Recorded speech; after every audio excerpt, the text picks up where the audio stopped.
Nesse vídeo eu vou mostrar para vocês como é o processo seletivo de mestrado em literatura a partir da minha experiência. Para quem não me conhece, meu nome é Agnes, eu sou professora de literatura e também sou mestre em teoria literária e literatura comparada pela USP.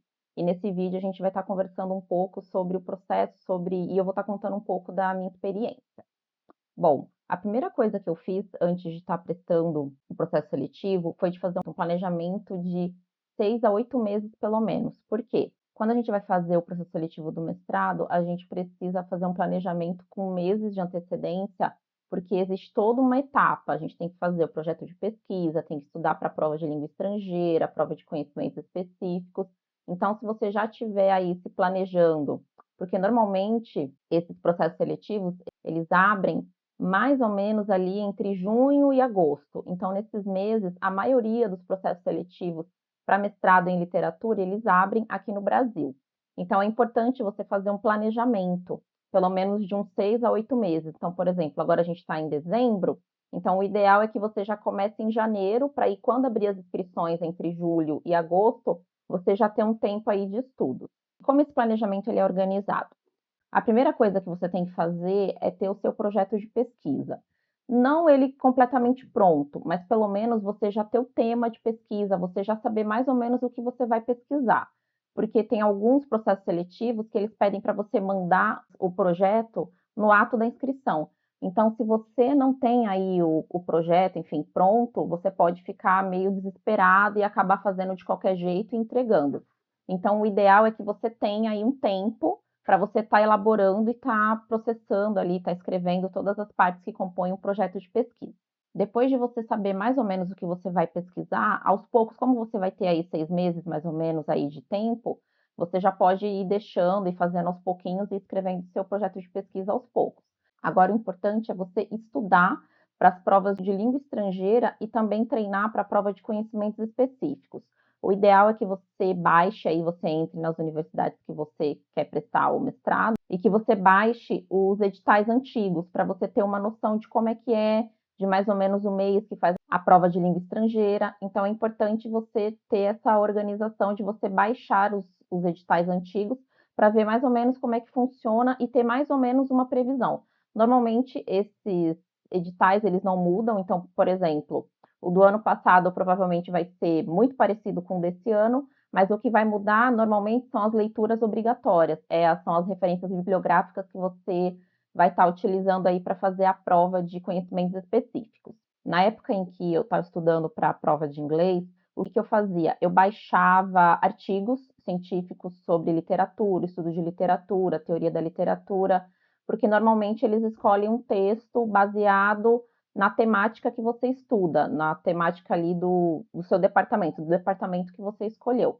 Então, eu ia mesmo ali no Google Acadêmico, ou no próprio Google mesmo, e colocava ali artigos em inglês, e estudava expressões, conjunções, a própria leitura mesmo, porque essas provas, elas são de alternativa, na maioria dos casos, e é basicamente interpretação de texto. Então, você precisa ler, é bom você estar estudando e anotando ali expressões, termos que se usa muito na teoria da literatura. Você pode ler também notícias em inglês, então é importante que você esteja ali praticando, lendo bastante inglês, fazendo quizzes também.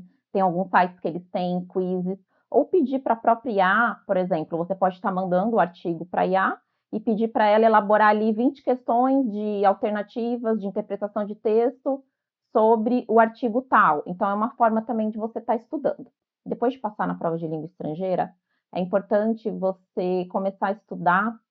Pode ser baseado com o edital antigo ou na prova de conhecimentos específicos, porque essa prova ela vai pedir para você, eles vão pedir para você escrever um texto, um artigo ou um ensaio usando a bibliografia que eles disponibilizam. No meu caso, eu fiz 2 provas, porque na época eu prestei Unicamp e USP, e na USP eles deram, se eu não me engano, 8 textos de bibliografia para você ler, para fazer essa prova, e no dia da prova, eles pediram para estar relacionando esses textos que a gente leu aí durante o processo com uma obra literária. Então, é importante você já pegar os editais antigos, ver mais ou menos as leituras. Normalmente, eles mantêm ali de 2 a 3 leituras, então são sempre leituras padrões. e fazer a leitura e treinando mesmo, sabe? Ler os textos, ver com que obra que você vai estar relacionando o texto, porque essa fase da prova de conhecimentos específicos, ela costuma reprovar bastante gente. Então, para essa prova de conhecimentos específicos, é importante você saber o tema, como que você vai escrever, o problema, desenvolver bem os argumentos, saber usar os textos que eles pediram na bibliografia, tudo isso para estar te ajudando. Então, por isso que no início do vídeo eu falei da importância de você se planejar antes, porque como são muitas etapas e são etapas difíceis, então você precisa se preparar. Aí depois, quando você passa na prova de conhecimentos específicos, vai ter a arguição do projeto.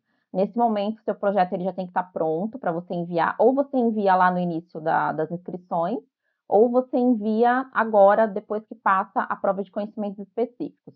No departamento que eu prestei, eu entreguei o projeto depois de passar na prova de conhecimentos específicos.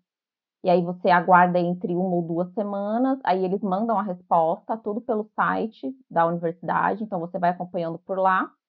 E depois de passar nessa fase, vem a fase da entrevista. E aí na entrevista, normalmente aí serão de 2 a 3 orientadores ali, professores te entrevistando. Eles vão perguntar das suas condições, se você mora na cidade, se você tem interesse em bolsa. Eles vão fazer perguntas sobre o seu projeto de pesquisa, por que você escolheu esse tema, qual que é a importância dele para você, se você vai ter condições de acompanhar o curso aí durante 2 anos e meio, se você vai participar de eventos. Então, basicamente, esse é um resumo que eu fiz das fases.